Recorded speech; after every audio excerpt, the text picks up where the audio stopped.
I'm just curious. You said that you went to the Army, and you went there with the idea that you would gain citizenship and perhaps your family could come here too. Yeah, but it didn't happen. It didn't happen because that was the year in '61 when Cuba and the United States broke relations.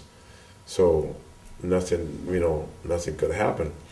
While I was there, I learned that you could get what you call they were giving out some waiver visas, I guess they called it.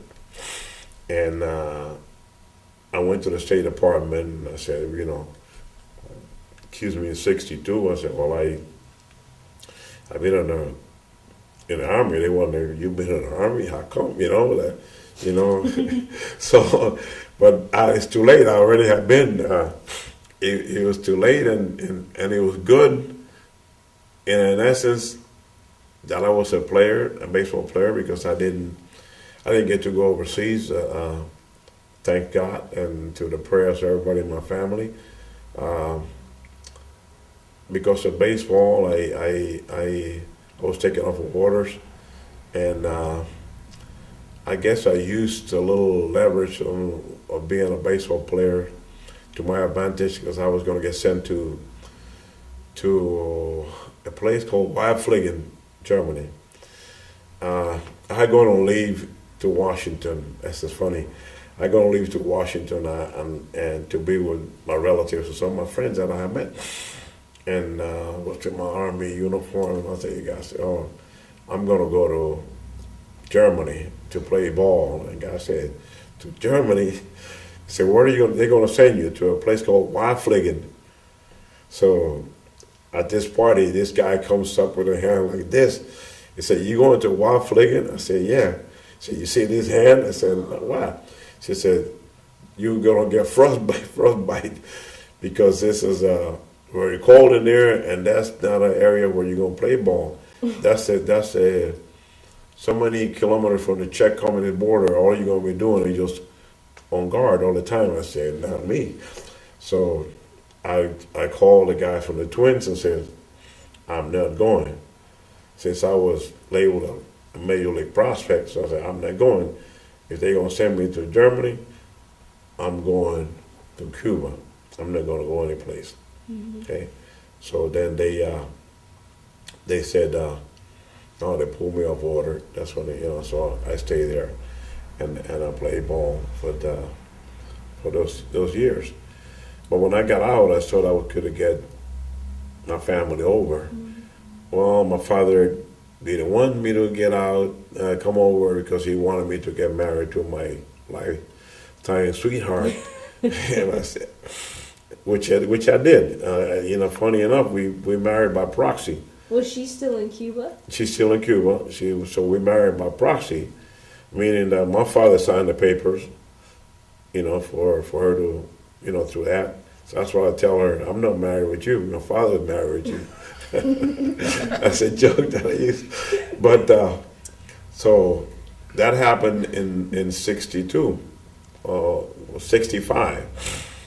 Because there was a Cuban crisis, coming at that time, and which had caused me to get extended service in the Army, because I was supposed to get out and I couldn't get out because of the Cuban crisis, and I was in the infantry, so I'm thinking I'm going to get sent to Cuba to fight with the people in Cuba, and then some guy in the Army says, you're not. They're going to do like they did the Japanese when they invaded Pearl Harbor. They're going to put you in a concentration camp.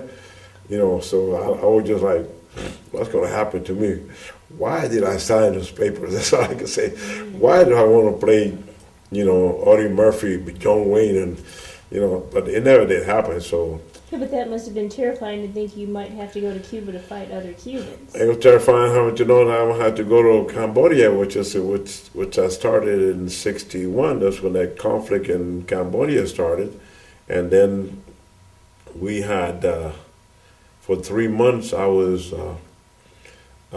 training, from 3 o'clock in the morning on Monday to 3 o'clock in the afternoon, Saturday, non-stop, going to one area to the other. But the funny anecdote in this is I had finished our baseball season with for the 48th Army with the Army team.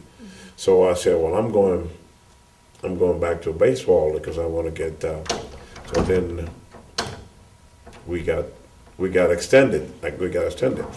So I said to I was in, baseball players get on a special recognition like you get on a special barracks. I call, you don't live with a regular soldier, so you don't have to dress as a soldier all the time, just as a civilian. So my baseball season was over, so I said, I'm going to stay in the barracks until I get, my papers, to go home, my discharge. So no, it didn't happen. So the company commander sent for me and said to me, Corporal Sierra, and when you expect to report to your unit? I said, well, sir, I was like at attention, I said, these. So I said, sir, well, I'm going to stay with where I am now because I'm going to play ball as soon as I get discharged. He said, I'm afraid not. I said, where are you going to play? I said, well, I just signed with the Twins minor league system, and I'm going to go to Charlotte, which is AA baseball. At that time, he says, when the Korean conflict started, Ted Williams had to serve. Anything else? I guess what he was telling me that if Ted Williams was a superstar, had to go.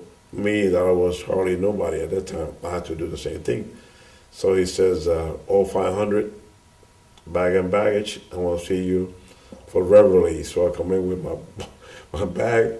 So then we start training, and then that's when we start training, like, from the morning of Saturday, Monday to Saturday, and get them prepared to go to war, which is, lucky it didn't happen, That happened with me because my orders came in to get discharged, and the guy that I knew there started pulling it up, pulling it up. So I got discharged, and that's it. So